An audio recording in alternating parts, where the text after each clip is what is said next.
This is Jamie Drummond for Good Food Revolution. I'm here with Hemant Bhagwani at the Indian Street Food Company up on Bayview in Toronto. How are you today, sir? Well, thank you. Now, your name has been coming up over and over again as I've been discussing the whole tipping debate, and there's very good reason for that. You are, I believe, the first restaurant in Toronto to have moved away from a tipping culture and into a no-tipping policy. What drew you towards this philosophy?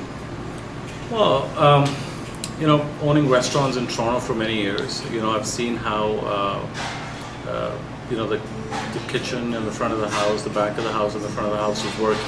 I think it was time to finish the disparity between them on the pay scales. I think if kitchen is not doing a good job, servers will never make more money. So I think it needed to be more equal. And when did these ideas come into your head, and what was it that really inspired you to make these changes? It's always been there, but I never had probably the guts to do it. I could never stand up to do it. When I initially had opened it, I always thought this was weird, how kitchen was working 10, 12 hours a day versus, and making half the money by what servers were making in 5, 6 hours. It was always in the mind, but when I thought of changing the concept here, I thought I will go with this too. I'm now speaking with Yatin Bhatia. Yatin Bhatia has been working with Amaya and the Indian Street Food Company, and now works as the GM at the Indian Street Food Company on Bayview. Now, when you first heard about this no tipping policy, what were your first thoughts? Well, to be honest, when we were told by the management that there should be no tip policy, we thought, how we'll be able to redeem the servers. But then when we calculated, when we thought that, it should be fair with everyone, including the kitchen and the dishwasher, then we thought it's going to be fair for everyone. And then, at the end of the day, we're charging 12% administration fee on every particular bill, plus 10% the management includes to the bill, makes up to a total which is fair, including to the servers and to the kitchen guys and to the dishwasher. I wanted to be a lot more transparent, so I said, okay, 12% admin fee I will charge the customer. I didn't want it to be 15, 18. It was not a service charge kind of a thing. 12% admin fee and 10% from the revenue I wanted to add from my side. Two reasons for doing something like this was, one, I wanted to participate with the guest coming in. I wanted the restaurant to participate. I wanted ownership of the staff in the restaurant. When I started putting it together, I realized what servers were making every night and what kitchen was making, and what the dishwasher or the hostess were making. So I wanted to do it in such a way that it became more equal. Now that 22% gets divided with their wages across the board, prorating with the hours they work. And is that on a meritocracy basis, so your more experienced staff would get just a little bit more? Yes. How I do it is there are different pay scales. I see. Okay, so let's say a line cook would, example, is already getting, let's say, $14 or $13 an hour, versus a little sous chef kind of a guy is getting $16 an hour.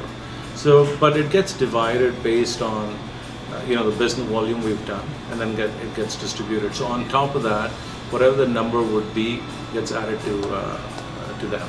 And what do the staff make on average per hour at this time of year? I think kitchen walks away with $21 to $25 an hour. That's a fair wage. And a server would walk out within 25 to 30. What have you found the biggest challenges that have faced you as you have instituted this new philosophy within your restaurant? I can't find staff in front of the house to work in the restaurant. I have been called also by other people in the city, restaurant guys, asking me why am I trying to change it. Kitchen is happy, back of the house is very happy, but it's the front of the house where I'm not getting it there.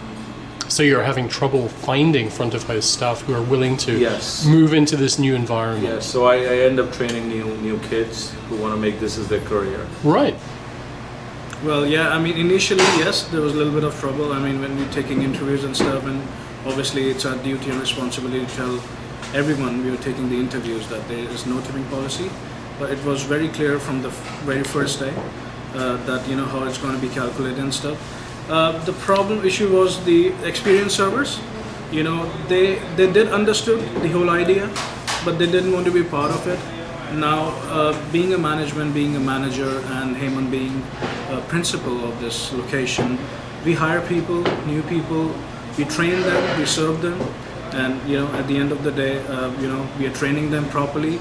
And you know, the whole idea since then, you know, since we've opened since November, and people we were hired, still working with us, they are happy. You know, the upselling part with front of the house is different now.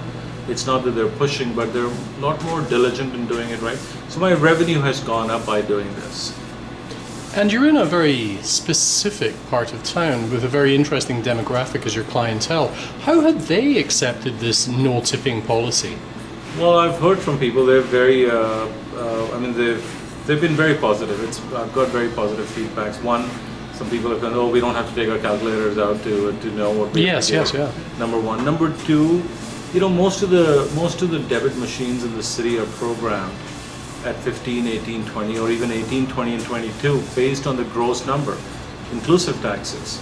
So if you're on a debit machine putting 15%, it's not on your net sales. You're giving on a gross sales inclusive taxes. So you're already at 18, 19%. What I've done is I've done 12% on my net sales. So it's a lot more transparent now how I am taking that admin fee from everyone. Seeing as tipping is so entrenched in North American culture, are there some of your clientele who insist upon tipping? Yes, I mean, you know, even our regulars, you know, the people who are living in the neighborhood, when we reopened again, they actually did understand the no tipping policy, but they insisted that what if you want to pay more? And I would say so far 40 to 50% of our clients, after knowing that it's a no tipping policy restaurant, still pay about 15% more of the bill. So 40 to 50% still tip about 15% of the bill? Yes, because Wow. they like the food so much, they're getting great reviews about the food and the service, and yeah, they don't mind.